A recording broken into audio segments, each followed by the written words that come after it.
Hello, this is Tim from Vintage RC Garage. Today we're going to do an unboxing of the Tamiya TR-15T number 44001. The TR-15T was Tamiya's very first glow or nitro model. I decided to do this unboxing since I just recently finished my very first nitro restore of a Kyosho Vanning. I thought it would be a good idea to dust off my new inbox and do an unboxing.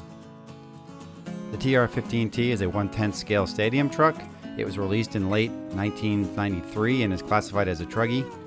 As I mentioned, it was Tamiya's first attempt at entering the nitro RC market.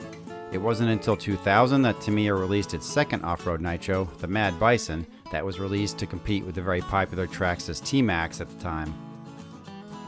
Tamiya did produce 23 on-road nitro models between those two off-road models, however.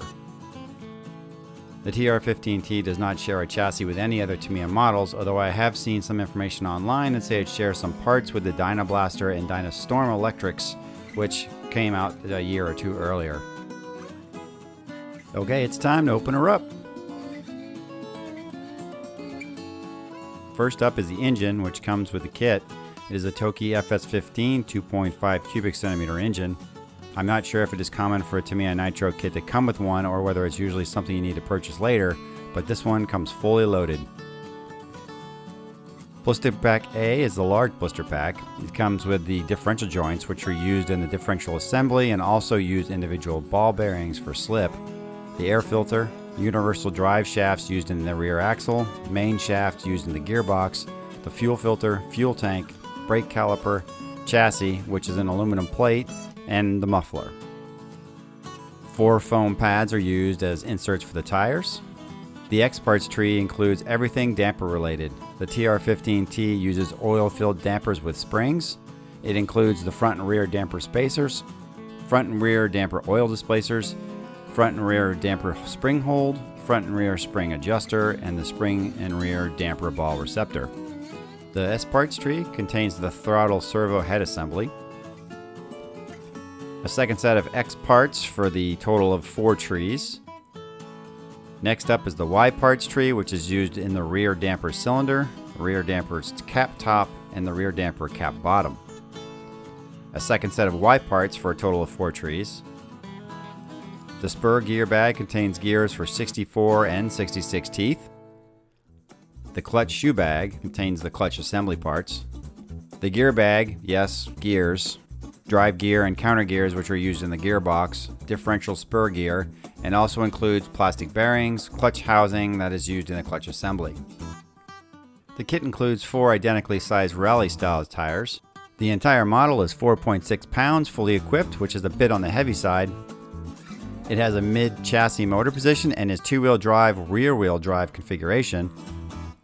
The Blister Pack B is a smaller box that focuses on the parts that make the truggy move, like the ball bearings, which are used in the gearbox, clutch housing, clutch spring, clutch bell are all used in the clutch assembly, flywheel and the clutch shoe. Angle and engine mounts are both used to mount the engine to the chassis, the 18T pinion gear, the pilot shaft, and the plug wrench. The adjuster bag is all about fine-tuning, ball adjusters, servo springs, knuckle arms, stabilizer rods, servo rods, wheel hubs, and the front and rear stabilizer rods. The damper bag focuses on the inner workings of the dampers. It includes the piston rods, front and rear springs, front and rear dampers, oil seals, O-rings, and damper oil. The most important and least glorious is the tool bag. It includes the pins, grease, box wrench, hex wrench, screwdriver, which is unique for a Tamiya set, some zip ties, and the infamous receiver waterproofing system, otherwise known as a balloon. The shaft bag contains double-ended E-ring rods. They are 35 millimeters in 23, 25, 33, 37, 45, and 55 millimeter lengths. One bag you never see in a Tamiya model, well, at least the electric ones, is the pipe bag. Muffler exhaust gasket, exhaust pipe, fuel lines, receiver switch gasket, tape, sponge, and a silicone pipe that's a rubber tube that attaches to the muffler and acts as an exhaust pipe. The press parts bag is always the smaller but heavier bags in the Tamiya kits. It has the brake shoes and lots of brake discs to contribute to the brake assembly, the gearbox plate used in the gearbox, the reinforcement plates for the front and rear arms. The mount bag contains spacers and keeps the mechanical deck raised from the chassis. It includes the chassis stay, hexagonal spacers that separate the gearbox and the chassis, the steering posts, the antenna holder, the 1.5mm spacers, rod mounts, rod spacers, and the steering throttle mount and spacer.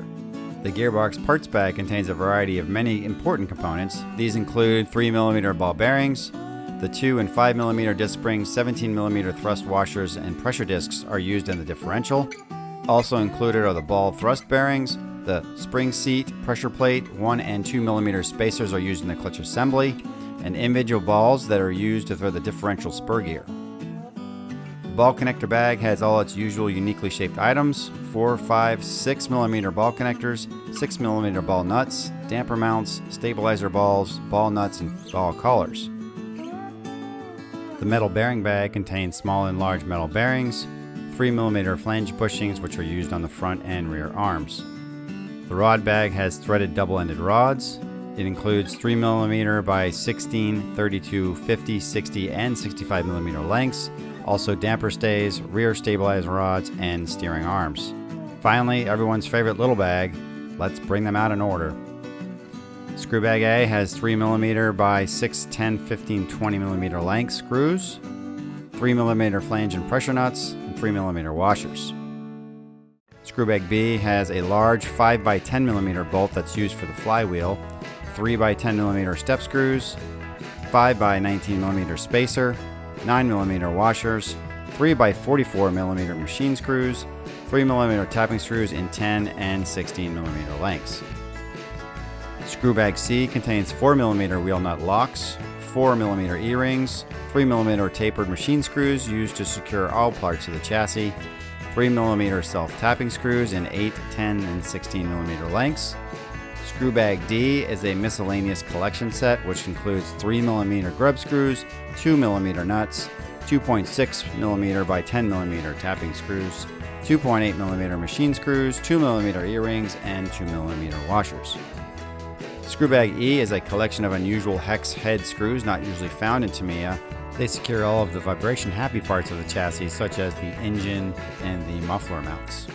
They include 2 and 3mm cap screws in various lengths and 2.5mm E-rings.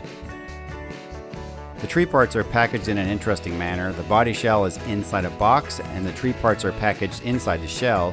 It makes for a tight fit. I assume that it was done to reduce shifting during travel, but they did end up scratching the inside of some of the shell. The A parts tree is also packaged with the H parts tree.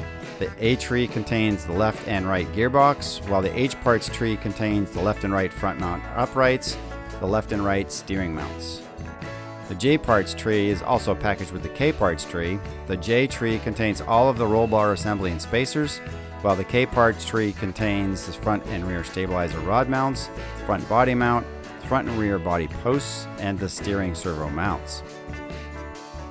Included in the E parts tree are the engine chassis flywheel mount and the clutch assembly cover. In the B parts tree you have the rear lower arms, front arms, and the front upright spacers. The D parts tree is packaged with the Q parts tree.